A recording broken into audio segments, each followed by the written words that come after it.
About a month and a half ago, I thought I'd better start preparing for this talk. And what did I do? Well, of course, I went onto Google, and I thought, where would be a good starting place? Maybe I should look up the Brighton Centre, find out something about where I'm going to be giving the talk. So, type into Google Brighton Centre. Oh, look, just down the page, Brighton Centre, Brighton. There's a Sea Life Centre as well in Brighton.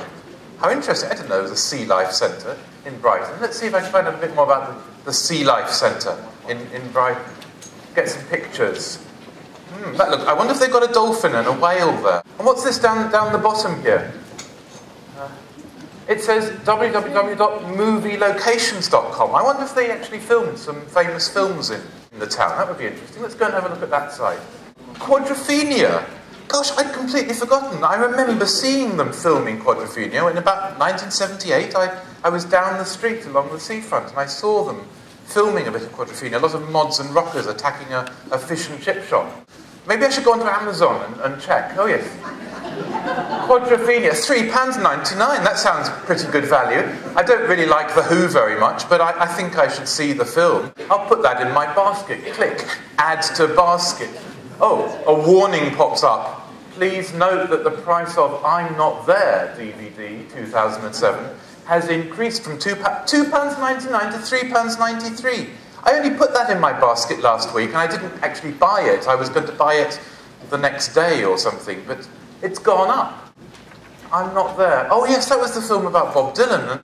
Bob Dylan. I haven't actually checked the Bob Dylan website for a long time. My favourite Bob Dylan website, Expecting Rain, in case you're interested. Let's go and have a look at what's going on there. So, Bob Dylan, Expecting Rain. My goodness, Suze Rotolo has died. I bet there's only about 3 people in the room who know who Suze Rotolo was, yeah? Bob Dylan's girlfriend. You think I don't know what Bob Dylan's girlfriend looks like, but you probably do. If you've ever listened to a Bob Dylan album and actually looked at the cover of the album, let's go onto the LA Times website. That's Suze Rotolo, and she's died, age 67. How sad. Oh, I think I can hear a beep, beep, beep of an email coming in. Jim, I think you wanted to research something about the conference location, didn't you? So, are you doing that? Love, Jim. I don't know if this reflects anything like your own experience of working using the internet. This sensation of down the rabbit hole. You start out with the best of intentions, and one click very quickly leads to another, and before you know it, you're 300 miles away from where you started. I'm asking questions about how we read from a scientific perspective. How do we read? Do we actually have a description of what goes on in the brain? How do we read on the internet? Is that different? And this interesting question that Nicholas Carr raises, are our brains actually changing in this new age of Kindle and iPads and Google Books, etc., etc.? So that's what my focus is. Have you ever taught an adult who knows very, very little, has never used the internet, knows very little about technology generally, and you've tried to show them how it works? And you carefully show them how to access the internet, how to access a web page. And then, what on earth are they doing? How irritating. The person is actually reading every word on the web page. You know, all the way down the first page they come to. What on earth are you doing? Stop reading every word. That's not how you read the internet. You just look at a page very quickly, you move your eyes over it fast, you click on something, you go somewhere else. It's so natural for experienced users to use the internet like that, but a first-time user doesn't necessarily do that. A first-time user assumes that a page of text is there to be read. What's an old-fashioned concept? So it's only at moments like that we start to notice that maybe something's changing.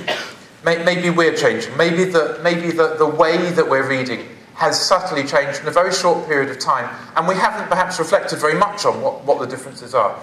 But before we come and look at this a little bit more deeply, I'd just like to go into a little bit of the science I mentioned from the book Reading in the Brain. And the question, how do we actually read? In ELT, we tend to talk quite a lot about what we do in the classroom, skimming and scanning and the skills and strategies and that sort of stuff. But what about the scientific description? What actually happens when we read? How did we become readers? So we've got a basic paradox in terms of reading, that obviously as humans we seem to learn to speak naturally. It's part of our natural growing up. Young children in an environment where speaking happens, where they listen, learn to speak without any overt teaching. It happens. We seem to be pre-programmed to do that. But that's not the case for reading. Reading is something that we've only learned to do a few thousand years ago. Our brains were trained for hunting in the African savannah. They didn't evolve initially for reading. So it's a remarkable conclusion that our brains did not evolve to make writing possible. It's the other way around. Writing and reading evolved to fit the brain that we have.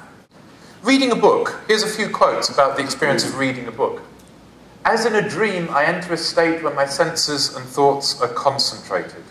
That's a very early reader, the medieval Bishop Isaac of Syria. Here's a more poetic one from Wallace Stevens. The reader becomes the book. I don't know if you've had that experience where you're so deeply engrossed in the book that the boundary between you and what you're reading melt away and you become a single experience with the book you're reading. I like this one. Reading, listening to the dead with one's eyes. I think that's a beautiful quotation. That's Francisco de Quevedo. The natural state of the human brain seems to be distractedness. It has been through history, through evolution, to our benefit to be distracted. Our predisposition is to shift our gaze around from one object to another, to be aware of what's going on as much as possible around us. Is reading on the internet like that? Do we read in the same way? I mentioned we read printed books and there's little jumps known as saccade. What about on the internet? We seem to read very differently. This sort of concept of power browsing.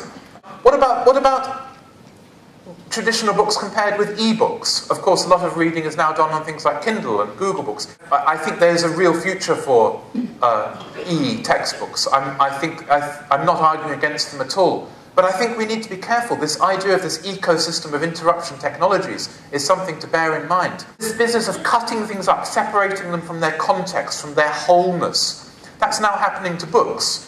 Google Books, other similar things, cutting books up into chapters that you can buy one by one, paragraphs that advertise the books. People can go online and just find a quote, a single quote, and you don't need to read the book anymore because you can search what Jim Scrivener thinks about this by going on and finding a single quote with a Google search. No need to read the book, that's it. Just to summarise what I've been saying, a few of the key ideas that I've very, very hastily gone over. Neuroplasticity, this theory that Steven Pinker disagrees with, but Stanislas Dehaene suggests is true, that our brains can change, they can rewire. And the argument from that we can read because we recycled a part of our brain that was previously used for a completely different purpose. And therefore, if using the internet can possibly be leading to another long-term brain change, if our brains have changed through history, through evolution, why should they not change again and actually become better at doing something and lose some skills at doing something that we used to do? My question, is this already happening to you? Do you recognise that in yourself? Does anything that I've talked about ring a bell at all? I'm proposing it may be a waste of time to teach internet reading skills. Our students can do them pretty well already. We don't need to show them any of those things. But maybe we need to devise new ways to work on some of the things that perhaps are getting lost, some of the older reading skills of reading in depth, reading carefully, thinking, contemplating what we're reading at length. Teaching our students to read something that's longer than a paragraph.